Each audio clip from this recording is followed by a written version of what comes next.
नमस्कार सर्वांना, मी प्रांजली. अतिशय साध्या सोप्या पण पारंपरिक पद्धतीने घटस्थापना कशी करावी, आचमन, संकल्प, घटस्थापनेचा शुभ मुहूर्त, मंत्र, स्तोत्र, त्याचबरोबर आपण घट पेरण्यासाठी जे धान्य वापरतो वेगवेगळ्या कुळानुसार बऱ्याच ठिकाणी 5 प्रकारचे धान्य वापरले जाते, बऱ्याच ठिकाणी 7 प्रकारचे आणि बऱ्याच भागांमध्ये 9 प्रकारचे धान्य वापरले जाते. तर हे धान्य कोणते आहेत, ते कसे आपल्याला घ्यायचे आहे, त्याचबरोबर आपण वेगवेगळे व्हिडिओज बघून बऱ्याच जणांकडून माहिती घेऊन गुगलवर वाचून आपण धान्य पेरतो, घटस्थापना आपण करतो, पण आपलं धान्य व्यवस्थित उगवून येत नाही, ते पिवळं पडतं किंवा त्या धान्याला बुरशी येते. किंवा बऱ्याच जणांचं तर काय होतं, सुरुवातीला धान्य खूप चांगलं उगवतं, त्यानंतर त्याची वाढ खुंटते, ते व्यवस्थित येत नाही, किंवा बऱ्याच जणांचं ते विरळ उगवतं.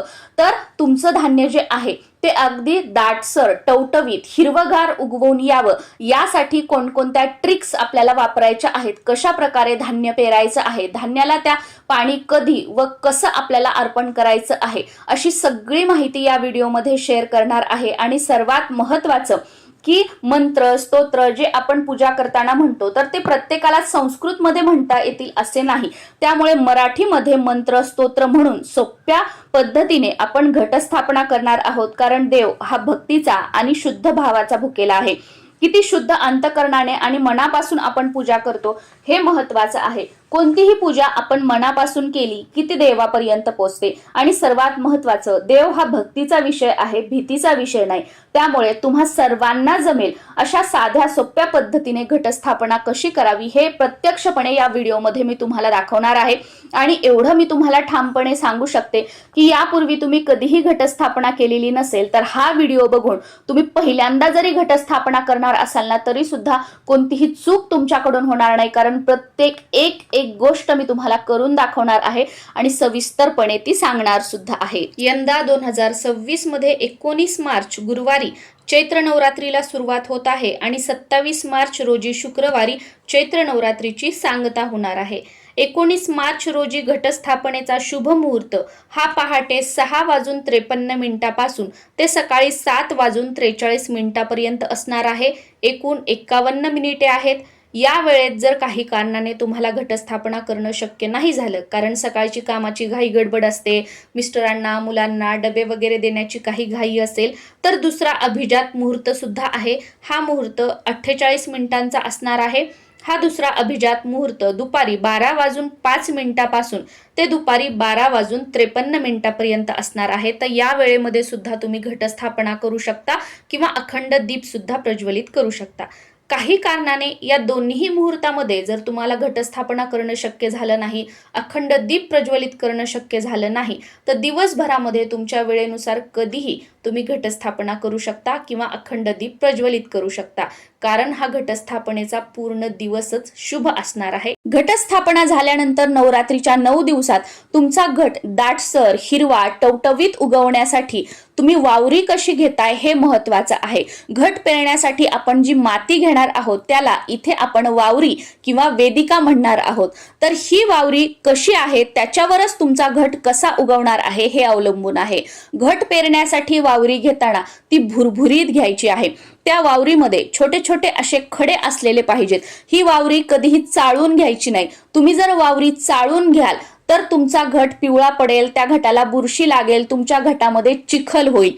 त्यामुळे वावरी जी आहे ती नेहमी भुरभुरीत आपल्याला घ्यायची आहे. आता तुमच्या भागामध्ये, तुमच्या शहरामध्ये तुम्हाला काळी वावरी मिळत नाही, तर अशा वेळेला तुम्ही लाल वावरी सुद्धा घेऊ शकता. पण जर तुम्ही नर्सरीमधून ती वावरी आणली तर ती चाळलेली असते, ती खूप मऊ असते.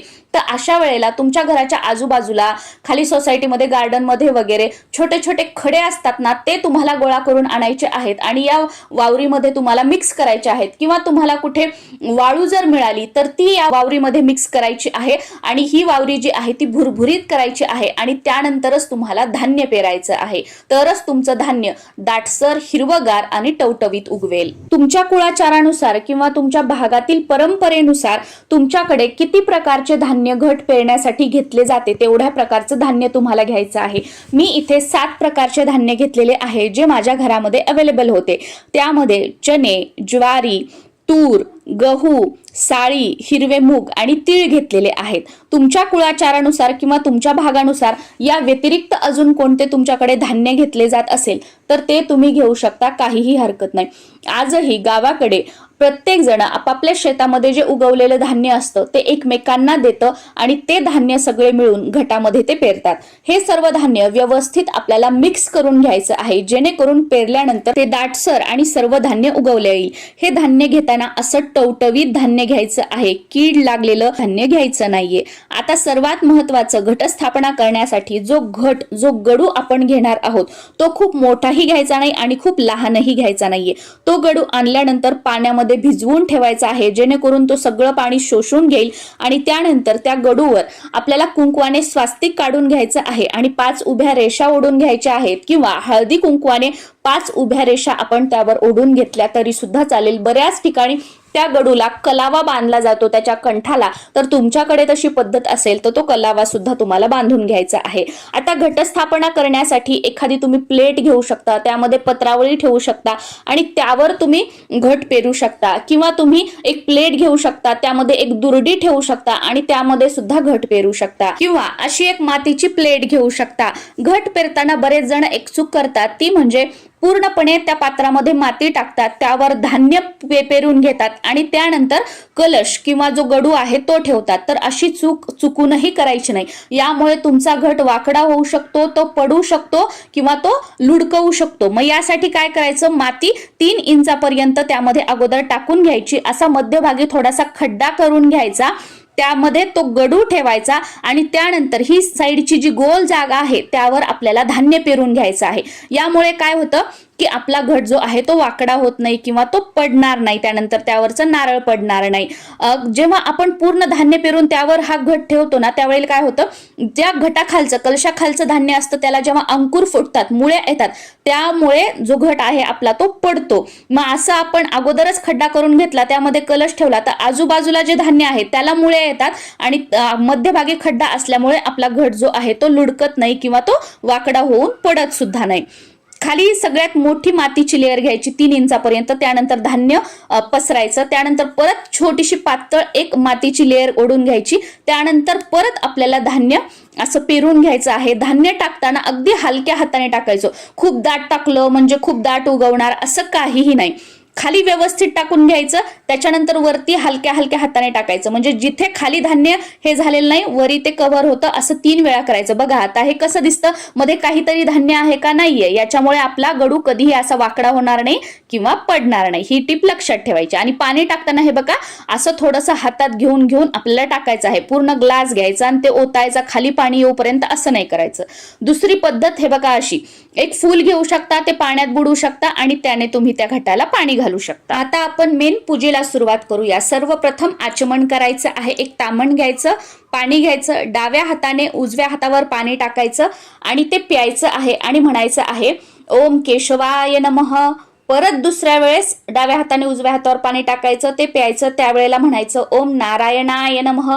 सेम तिसऱ्या वेळेस पाणी टाकायचं आहे, त्यावेळेस म्हणायचं आहे ओम माधवाय नमः, पाणी प्यायचं आणि चौथ्या वेळेस हातामध्ये पाणी घ्यायचं आणि ते पाणी आपल्याला तामणात सोडायचं आहे. यामुळे आपल्या शरीराची व मनाची शुद्धी होते.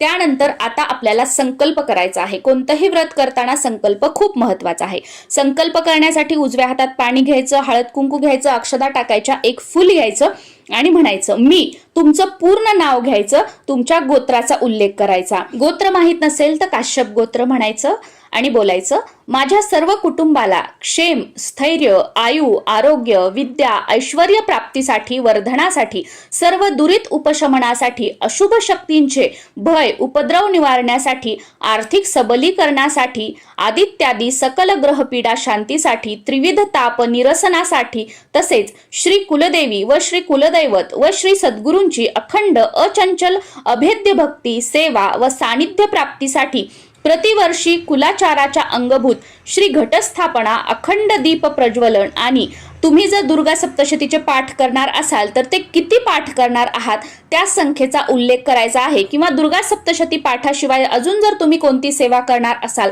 तर त्याचा उल्लेख करायचा आहे व हातातलं पाणी आपल्याला ताम्हणात सोडून द्यायचं आहे. आणि यानंतर आता आपल्याला घटस्थापनेला सुरुवात करायची आहे. कोणत्याही पूजेची सुरुवात आपण दीप प्रज्वलनाने करतो, त्यामुळे दिवा लावून घ्यायचा आहे. तुम्ही जर अखंड दिवा सुरुवातीला लावणार असाल तर तो आपल्याला परत हलवायला जमणार नाही, त्यामुळे एका साईडला तुम्ही अखंड दिवा लावून घेऊ शकता, म्हणजे तो नवरात्र झाल्यावरच हलवता येईल, किंवा एक दुसरा साधा दिवा लावून घेऊ शकता. त्या दिव्याला हळद कुंकू वगैरे आपल्याला लावून घ्यायचं आहे. तेव्हा म्हणायचं ओम श्री दीपदेवताभ्यो नमः गंधाक्षता पुष्पम समर्पयामी. तुम्ही मराठीमध्ये म्हणू शकता हे दीपदेवता, मी तुम्हाला गंध अक्षता फूल अर्पण करत आहे. तुम्ही माझी पूर्ण पूजा होईपर्यंत असंच अखंडित राहावं व माझी पूजा सफल करावी. त्यानंतर गणपती स्वरूप एक सुपारी घ्यायची आहे. ताम्हणामध्ये थोड्याशा अक्षता टाकायच्या, त्यावरती सुपारी ठेवायची. सुरुवातीला स्वच्छ पाण्याने, त्यानंतर पंचामृताने आणि परत स्वच्छ पाण्याने आपल्याला अभिषेक करायचा आहे. सुरुवातीला तुमच्या कुलदेवीचं नाव घ्यायचं आणि म्हणायचं शुद्धोदक स्नानम समर्पयामी. मराठीमध्ये कुलदेवीचं सुरुवातीला नाव घ्यायचं आणि म्हणायचं मी तुम्हाला शुद्ध पाण्याने स्नान घालत आहे. त्यानंतर पंचामृताने किंवा दुधाने त्यावेळेला म्हणायचं पंचामृत स्नानम समर्पयामी. सुरुवातीला कुलदेवीचं नाव किंवा मराठीमध्ये म्हणू शकता हे देवी मी तुम्हाला पंचामृताने किंवा दुधाने स्नान घालत आहे. त्यानंतर परत आपल्याला शुद्धोदक स्नानम समर्पयामी असं म्हणायचं आहे. मराठीमध्ये मी तुम्हाला शुद्ध पाण्याने स्नान घालत आहे. नंतर ती सुपारी उचलून घ्यायची, स्वच्छ पुसायची. 2 विड्याचे पानं घ्यायचे, ते समोर आपल्या उजव्या बाजूला ठेवायचे. त्यावर थोड्याशा अक्षता ठेवायच्या आणि त्यावर ही सुपारी ठेवायची आणि म्हणायचं तुमच्या कुलदेवीचं नाव घ्यायचं आसनम समर्पयामी, किंवा तुम्ही मराठीमध्ये सुरुवातीला कुलदेवीचं नाव घेऊन म्हणू शकता मी तुम्हाला आसनावर स्थान दिले आहे. त्यानंतर हळद कुंकू वगैरे अर्पण करायचं, धूपदीप ओवाळून घ्यायचं आणि तुम्हाला जर हवं असेल तर गुळखोबऱ्याचा नैवेद्य दाखवायचा आहे. आता ही सुपारी किंवा तुम्ही गणपती बाप्पांची मूर्ती ठेवली असेल तर ती तुम्हाला हलवता येणार नाही किंवा उचलता येणार नाही. त्यानंतर तुमच्याकडे कुलदेवीचा टाक असेल तर तो, किंवा मूर्ती असेल तर ती तुम्हाला ताम्हणामध्ये घ्यायची आहे आणि त्यावर अभिषेक करायचा आहे. सुरुवातीला स्वच्छ पाण्याने, त्यानंतर पंचामृताने किंवा दुधाने आणि त्यानंतर परत स्वच्छ पाण्याने. सेम कुलदेवीचं नाव घ्यायचं शुद्धोदक स्नानम समर्पयामी. मी तुम्हाला शुद्ध पाण्याने स्नान घालत आहे. त्यानंतर पंचामृताने किंवा दुधाने पंचामृत स्नानम समर्पयामी. मराठीमध्ये म्हणू शकता तुमच्या कुलदेवीचं नाव घेऊन मी तुम्हाला पंचामृताने किंवा दुधाने स्नान घालत आहे. आणि त्यानंतर परत आपल्याला शुद्धोदक स्नानम समर्पयामी कुलदेवीचं नाव घेऊन म्हणायचं, किंवा तुम्ही मराठीमध्ये म्हणू शकता कुलदेवीचं सुरुवातीला नाव घेऊन मी तुम्हाला स्वच्छ पाण्याने स्नान घालत आहे. अभिषेक झाल्यानंतर ती मूर्ती किंवा तो टाक उचलायचा आहे, स्वच्छ पुसून घ्यायचा आहे. गणपतीच्या बाजूला सेम 2 विड्याची पानं ठेवायची आहेत आणि त्यावर कुलदेवीचा हा टाक किंवा कुलदेवीची मूर्ती असेल तर थोड्याशा खाली अक्षता ठेवायच्या आणि त्यावर आपल्याला ती ठेवून घ्यायची आहे. कुलदेवीचा फोटो असेल तर तो फक्त स्वच्छ पुसून घ्यायचा आणि तो तुम्हाला याच्यावर ठेवायचा आहे. त्यानंतर हळद कुंकू अर्पण करायचं, एखादं लाल फूल असेल तर ते अर्पण करायचं, तुमच्याकडे गजरा असेल तर तो कुलदेवीला अर्पण करायचा आणि त्यावेळेला म्हणायचं गंधाक्षता पुष्पम समर्पयामी. सुरुवातीला कुलदेवीचं नाव, त्यानंतर धूपदीप ओवाळून घ्यायचं आणि तुम्हाला मराठीमध्ये म्हणायचं असेल तर कुलदेवीचं नाव घ्यायचं आणि मी तुम्हाला हळद कुंकू अक्षदा फुलं अर्पण करत आहे, धूपदीप ओवाळत आहे असं म्हणायचं. आणि जो आपला घट आहे तो ठेवण्यासाठी त्या जागेवर थोड्याशा अक्षदा टाकायच्या, त्यावर हळद कुंकू अर्पण करायचं आणि त्यावर सुरुवातीला मी जसं तुम्हाला सांगितलं घट पेरायचं, तर तो घट जो आहे तो इथे ठेवून घ्यायचा. त्या घटामध्ये जो आपण गडू ठेवलेला आहे, कलश ठेवलेला आहे, त्याच्या कंठापर्यंत पाणी भरून घ्यायचं. त्यामध्ये हळद कुंकू अक्षदा, 1 रुपयाचं नाणं, सुपारी टाकायची, 1 फूल टाकायचं, त्यावर आंब्याची 5 पानं ठेवायची किंवा विड्याची म्हणजे खाऊची 5 पानं ठेवायची आणि त्यावर 1 नारळ ठेवायचा आहे. आणि पहिल्या दिवशी ज्या दिवशी आपण घटस्थापना केलेली आहे त्या दिवशी घटाला खाऊच्या पानाची म्हणजे नागवेलीच्या पानाची माळ जी आहे ती आपल्याला लावायची आहे. हा जो आपण कलश स्थापन केलेला आहे त्याला सुद्धा हळद कुंकू अर्पण करायचं आहे. वस्त्रमाळ अर्पण करायची, ज्याला बरेच जण कापसाचे वस्त्र म्हणतात, ती अर्पण करायची. गजरा असेल तर तो अर्पण करायचा आहे किंवा फुलं अर्पण करायची. धूप दीप ओवाळून घ्यायचं आहे. एखाद्या फळाचा किंवा काहीतरी गोडाचा नैवेद्य दाखवून घ्यायचा आहे आणि त्यानंतर कुलदेवीला हात जोडून नमस्कार करायचा व प्रार्थना करायची. आपल्या कुलदेवीचं पूर्ण नाव घ्यायचं आणि म्हणायचं मला मंत्र आणि भक्ती येत नाही, मी अज्ञानाने जी पूजा केली आहे कृपा करून ती मान्य करून घ्या. माझ्याकडून झालेल्या चुकांबद्दल मला क्षमा करा आणि मी केलेल्या पूजेवर प्रसन्न राहा. माझ्या घरात तुमच्या येण्याने सुख, शांती, समृद्धी येऊ द्या व ती कायम टिकून राहू द्या. मला व माझ्या परिवाराला तुमच्या कृपा आशीर्वादाने उत्तम आरोग्य व दीर्घ आयुष्य लाभू द्या. तुमचा उद्योगधंदा व्यवसाय असेल तर तो चांगला चालावा म्हणून प्रार्थना करायची. घरात नोकरी करणारे असतील तर त्यांची प्रगती व्हावी म्हणून प्रार्थना करायची आणि त्यानंतर आपल्याला आरती करायची आहे. आरती करताना सुरुवातीला गणपतीची आरती म्हणायची, त्यानंतर दुर्गे दुर्गट भारी तुझविन संसारी अनाथनाथे अंबे करुणा विस्तारी ही आरती करायची आणि तुमच्या कुलदेवीची जी कोणती आरती असेल ती तुम्हाला आरती करायची आहे. त्यानंतर तुमच्या कुलदैवताची आरती करायची व कापूर आरती करून आपल्या आरतीची सांगता जी आहे ती आपल्याला करायची आहे. घरातील सर्वांना आरती वगैरे तुम्हाला देऊन घ्यायची आहे. या पद्धतीने आपण घटस्थापना जी आहे ती घरच्या घरी करायची आहे. आणि तुम्हाला जर एवढ्या आरत्या म्हणायच्या नसतील तर तुम्ही सुरुवातीला गणपतीची आरती, त्यानंतर दुर्गे दुर्गट भारी ही देवीची आरती, तुमची कुलदेवी कोणतीही असू द्या, दुर्गे दुर्गट भारी ही जी आरती आहे ती त्या देवीला लागू होते. त्यामुळे या 2 आरती म्हणून तुम्ही कापूर आरती करू शकता. नमस्कार.